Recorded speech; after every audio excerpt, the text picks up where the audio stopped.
Damai sejahtera Allah yang melampaui segala akal, itulah yang memelihara hati dan juga pikiranmu di dalam Kristus Yesus Tuhan kita.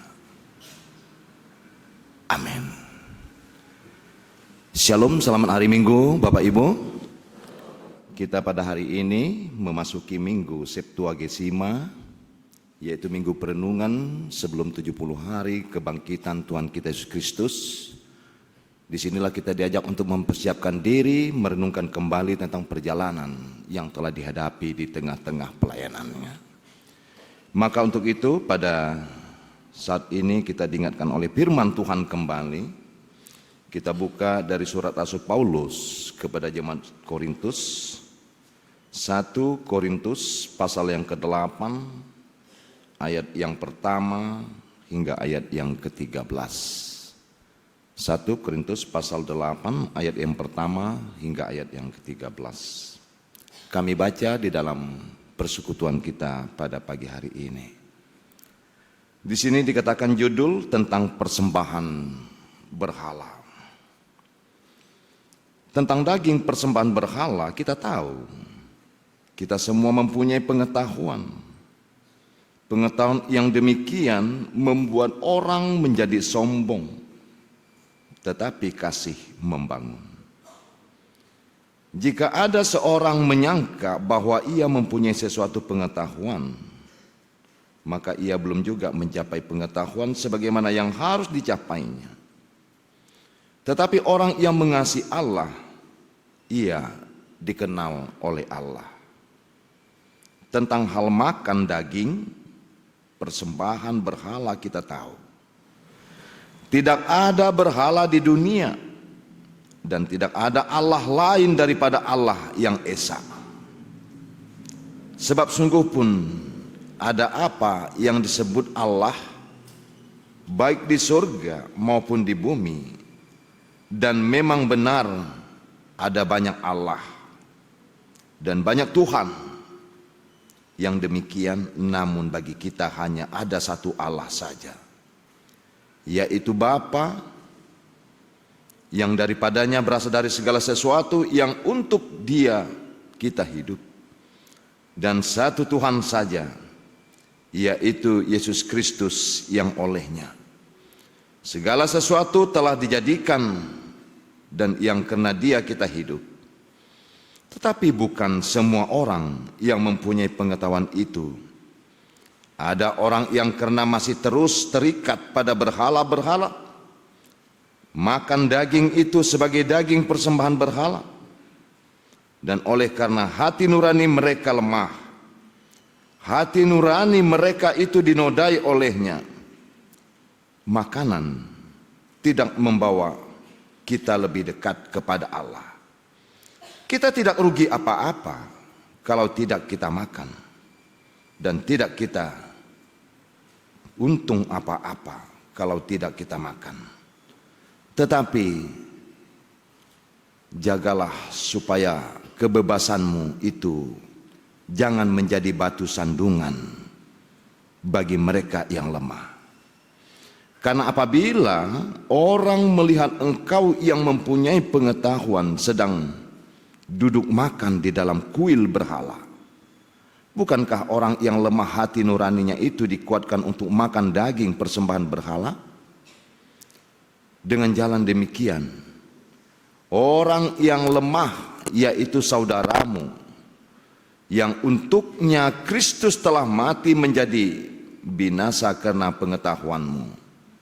Jika engkau secara demikian berdosa terhadap saudara-saudaramu dan melukai hati nurani mereka yang lemah, engkau pada hakikatnya berdosa terhadap Kristus.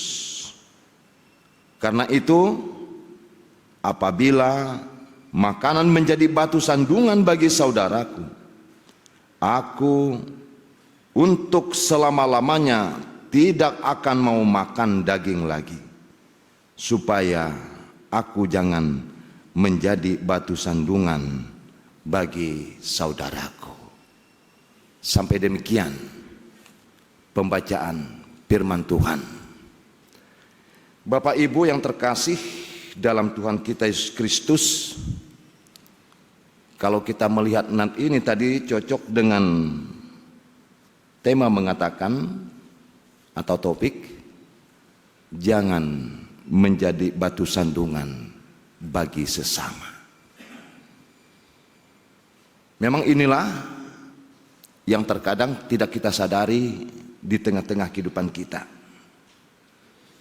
Karena kalau kita lihat dalam khotbah ini, bahwa pernahkah kita berpikir tingkah laku kita atau perilaku kita di dalam kehidupan sehari-hari memiliki pengaruh kepada orang lain?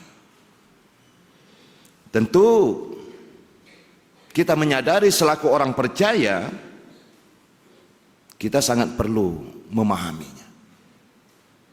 Selaku orang yang mengikuti Kristus, kita harus menyadari setiap laku atau tingkah kelakuan dalam setiap kehidupan kita, apakah perilaku itu berdampak positif atau sebaliknya. Ini yang mau ditekankan. Bahkan setiap orang dalam tindakannya akan membawa orang lain itu lebih dekat kepada Kristus atau sebaliknya. Ini yang menjadi tugas kita. Karena apa Bapak Ibu? Setiap orang yang percaya, yang hidup di tengah-tengah dunia ini dikatakan, tentu harus penuh rasa tanggung jawab. Karena tindakan seseorang bisa membawa orang lain semakin dekat kepada Tuhan. Atau sebaliknya, bisa membuat orang lain lebih jauh daripada Tuhan. Jadi karena apa? Jika kita hidup tidak bijaksana, jika kita hidup tidak berhikmat bagi siapapun dan bagi orang lain dimanapun. Nah, inilah yang digambarkan tadi. Kalau kita untuk mengerti tentang nats ini, perlu kita mengetahui apa yang terjadi di tengah-tengah jemaat Korintus, apa yang mereka alami. Karena kalau kita baca dalam sejarah, Korintus adalah kota pusat perdagangan, kota yang besar. Banyak lahir para cendekiawan, para ilmuwan. Bahkan dengan ilmu yang mereka miliki, mereka menyombongkan diri, membanggakan. Ada lagi dikatakan mereka mendewakan, ya, pengetahuan mereka. Inilah yang pertama membuat jemaat Korintus menjadi pecah. Selain itu juga mereka mempunyai banyak penganut-penganut agama, terutama tadi dikatakan menyembah dewa-dewa dan roh-roh. Biasanya mereka mempersembahkan daging-daging ini kepada roh-roh atau dewa-dewa, dan mereka melakukan ritual, sering mengundang saudara-saudara orang Kristen. Jadi malah yang jadi masalah lagi, persembahan yang mereka lakukan terhadap daging-daging yang telah mereka ritualkan, itu mereka bebas menjual di pasar-pasar. Nah, inilah yang menjadi permasalahan bagi mereka. Jadi itulah yang menjadi persoalan. Apa dikatakan tadi? Bagi mereka yang ilmunya tadi itu tidak tinggi, itu tidak menjadi persoalan. Alasan mereka apa? Yang pertama tadi jelas dikatakan dalam nat ini, toh dewa dan roh-roh tidak ada. Orang yang ilmu tinggi mengatakan, dangadong begui. Jadi disinilah mereka memakan daging persembahan dengan tenang. Tetapi bagaimana terhadap orang Kristen yang lemah imannya? Orang Kristen yang tidak memahami, yang sederhana pengetahuan dan pemahamannya itu. Inilah yang menjadi salah besar, menjadi kehidupan. Itulah yang membuat mereka menjadi tersandung atas kebebasan orang yang mempunyai pengetahuan yang tinggi tadi. Karena itu Bapak Ibu, Paulus menuliskan surat ini memberikan ajaran. Apa ajaran yang pertama? Yaitu dikatakan tadi, kita harus melakukan kasih, ya, ketimbang pengetahuan dan hukum. Oh, berarti bagaimana pengetahuan tidak penting? Oh, sangat penting. Bagaimana hukum? Penting. Oh, penting. Tapi bagaimanapun ini harus didasarkan oleh kasih. Inilah yang diingatkan oleh Paulus kepada para ilmuwan, para orang-orang yang telah menyombongkan dirinya tadi di tengah-tengah kehidupan mereka. Sebagaimana dikatakan di sini, bukankah pengetahuan itu adalah segala-galanya? Karena itulah Paulus memberikan nasihat yang pertama. Jangan kamu mendewakan pengetahuan. Itu dikatakan. Jangan kamu mendewakan pengetahuan. Pengetahuan dan teknologi berguna itu harus didasarkan pada iman kepada Yesus Kristus. Kalau tidak, itu menjadi sia-sia. Inilah yang mau digambarkan oleh Paulus. Paulus mengingatkan karena pengetahuan, kasih itu lebih sempurna daripada apa yang kita dapat. Jika kita tidak memiliki ini, bagi seorang Kristen, iman itu jauh lebih mendasar. Itu artinya. Iman itu adalah segala-galanya. Iman itulah yang membawa kamu dalam bertindak, dalam berperilaku, dalam berbicara. Dan iman itu harus digunakan untuk menjawab segala tantangan yang ada dalam hidup ini. Jadi bukan hanya logika saja. Jadi inilah yang disebutkan oleh Paulus. Ketika Anda mempunyai iman, itu harus melahirkan kasih. Harus dilahirkan dalam kehidupanmu. Dan kita juga mengetahui apa itu kasih. Sabar, tidak sombong, lemah lembut, bahkan dia rendah hati. Jadi tidak menyombongkan diri atas hidupnya. Dengan kasih maka kita akan memperoleh apa dikatakan win-win solution. Inilah yang tetap memberikan semangat dalam hidup kita. Jadi Bapak Ibu saudara-saudara yang kekasih, di ayat 3 dikatakan, dengan kasih itu kita kenal bahwa dengan kasih itu kita juga diakui sebagai anak Allah. Inilah yang menggambarkan kehidupan kita. Saudara, memang orang Kristen adalah orang yang bebas dikatakan tadi. Tapi kebebasan orang Kristen adalah kebebasan yang terikat. Kebebasan tidak semudah dia. Kita bebas makan apapun, dikatakan tadi. Kita bebas melakukan apapun. Tetapi kita harus mempertimbangkan banyak hal di dalam hidup ini. Apakah kebebasan saya ini menyakiti hati orang lain, atau kebebasan saya ini bisa membawa orang lain untuk lebih mengenal Kristus. Jadi di sini dasar utama adalah kasih.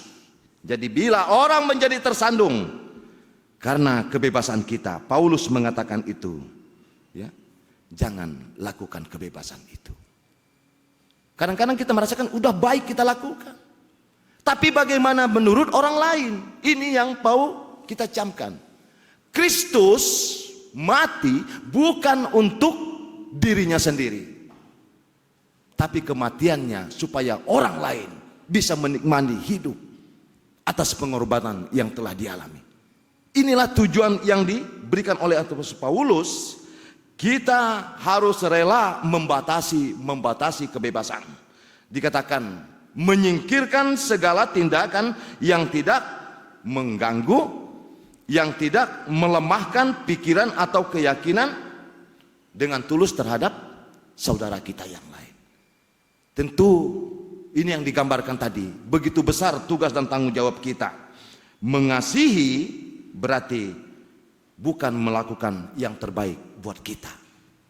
Mengasihi adalah yang terbaik bagaimana menurut orang lain. Bukan melakukan yang terbaik menurut pikiran dan rasio kita. Kalau kita baca Amang Inang, Bapak Ibu, pada Roma 14 ayat 1, apa dikatakan? Terimalah orang yang lemah imannya tanpa mempercakapkan pendapatnya. Kemudian dikatakan dalam 1 Korintus 9 ayat 22, bagi orang-orang yang lemah, aku akan seperti orang-orang yang lemah, supaya aku dapat menyelamatkan mereka yang lemah. Bagi semua orang, aku telah menjadi segala-galanya, supaya aku sedapat mungkin memenangkan beberapa orang dari antara mereka. Itulah orang yang mengutamakan kasih. Inilah yang menjadi perjalanan hidup kita, dan itu harus diberlakukan dalam semua bidang kehidupan. Dahulukan kasih ketimbang apapun, termasuk hukum yang telah kita kenal di dalam dunia ini. Jika ini mengerajai hati dan pikiran kehidupan kita, maka inilah yang digambarkan oleh Paulus tadi. Tindakan tidak selalu merupakan yang kita lakukan dalam kebaikan lewat tindakan kasih, tetapi tindakan kasih adalah selalu baik. Bukan semuanya tindakan kebaikan itu adalah merupakan kasih, tetapi tindakan kasih itu adalah baik. Ini yang dilakukan. Jadi jangan dengan ukuran pengetahuan. Kalau memang ilmu pengetahuan yang kita ukur menjadi standar di tengah-tengah hidup tadi, ini tidak akan pernah dijumpai oleh seseorang, dan kita tidak akan menemuinya.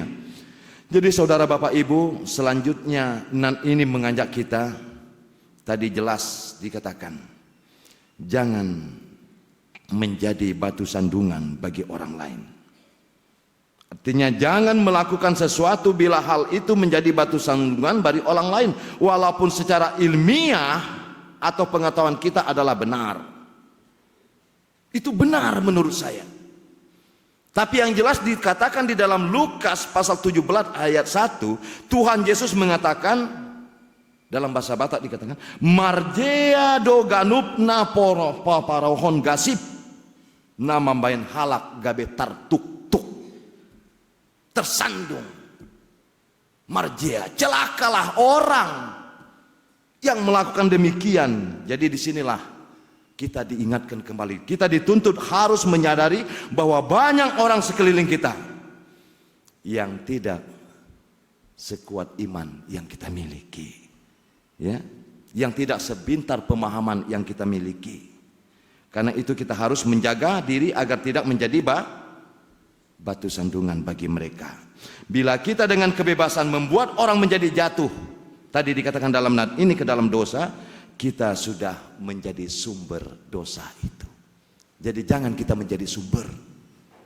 Kita telah menjadi sumber dosa itu, dan itu sama dengan kalau orang menjadi sumber dosa, artinya dialah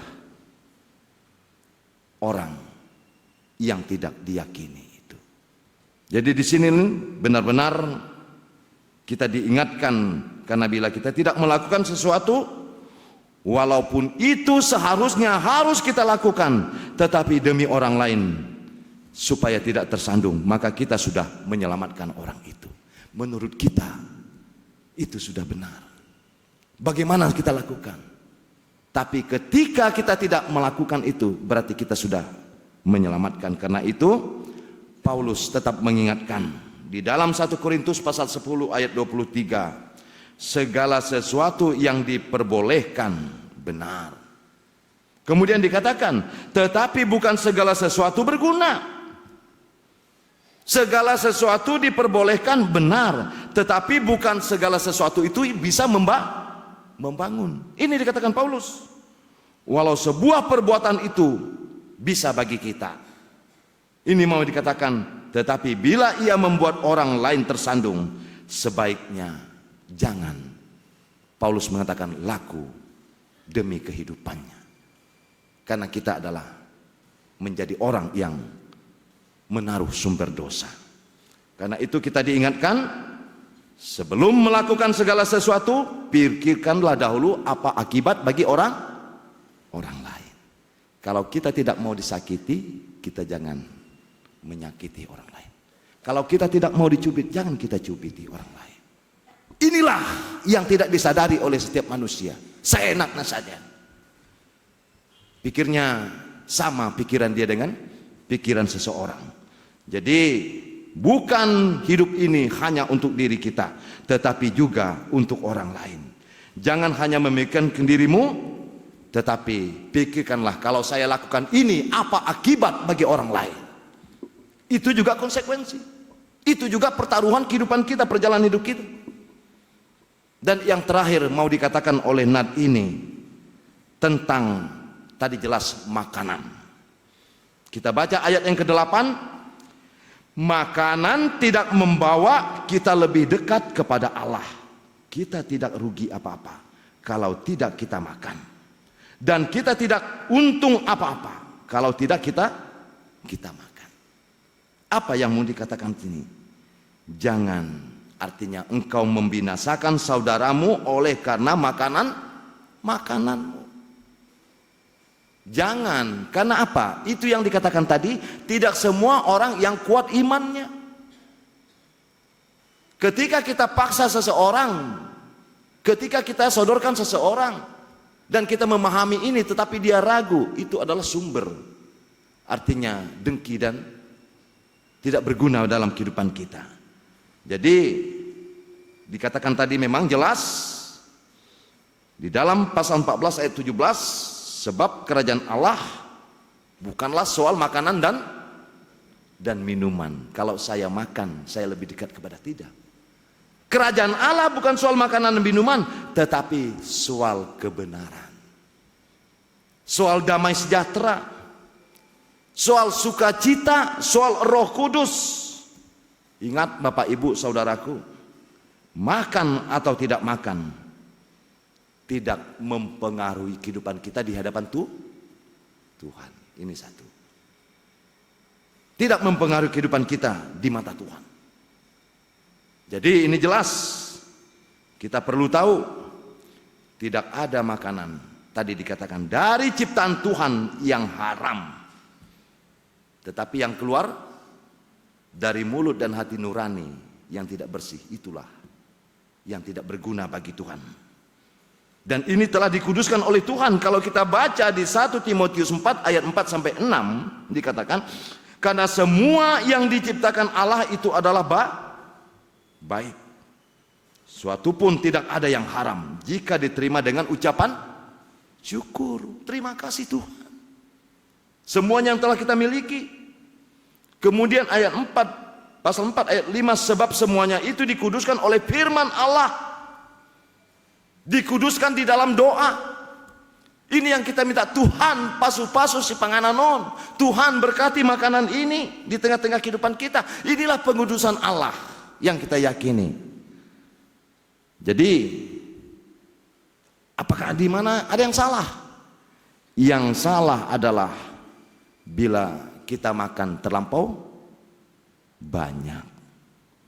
Saya ingat berapa puluh tahun yang lewat di Sekolah Tinggi Teologi Pematang Siantar, ketika kalau kami mau masuk ruang makan di mensa makan katanya, itu sebelum masuk di pintu situ tertulis jangan makan terlampau banyak. Ya, mengapa? Artinya mengingatkan kita kalau yang dahulu makan terlampau banyak, yang belakangan menjadi kekurangan. Artinya bukan menjadi kita makan banyak lebih memperkokoh kehidupan kita atau bagaimana, tetapi untuk memikirkan bahwa orang lain sudah bisa makan atau tidak. Karena orang terdahulu terlampau makan banyak, yang belakangan menjadi kelaparan. Ini diingatkan oleh firman Tuhan. Jadi di sini artinya kita hidup ini tidak hanya memikirkan orang lain, diri kita, tetapi juga lebih bagaimana orang-orang di sekitar kita. Itu juga yang menjadi tugas dan tanggung jawab kita untuk tidak menimbulkan kekecewaan, sehingga makanan tadi juga tidak menjadi penyakit. Karena itu Bapak Ibu Saudara yang kekasih, kita diminta dalam nat ini, segala sesuatu dahulukanlah kasih dalam semua perbuatan dan tindakanmu.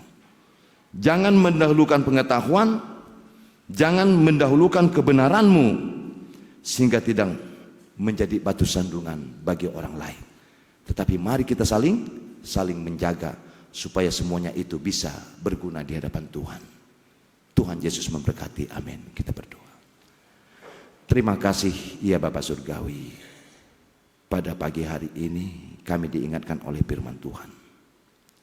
Kehadiran kami di tengah-tengah dunia ini, kehadiran kami di tengah-tengah gerejamu, kehadiran kami di tengah-tengah masyarakat sekitar, terkadang kami tidak menyadari siapa kami Tuhan. Sehingga kami mau menginginkan menunjukkan jati diri kami sendiri, tapi tidak pernah melihat bagaimana konsekuensi terhadap saudara kami atau orang yang ada di sekitar kami.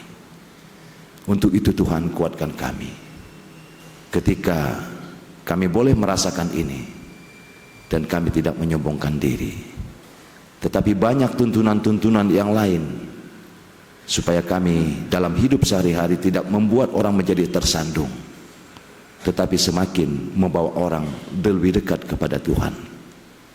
Untuk itu ya Bapa, di saat ini kami mengaku segala kehidupan kami itu.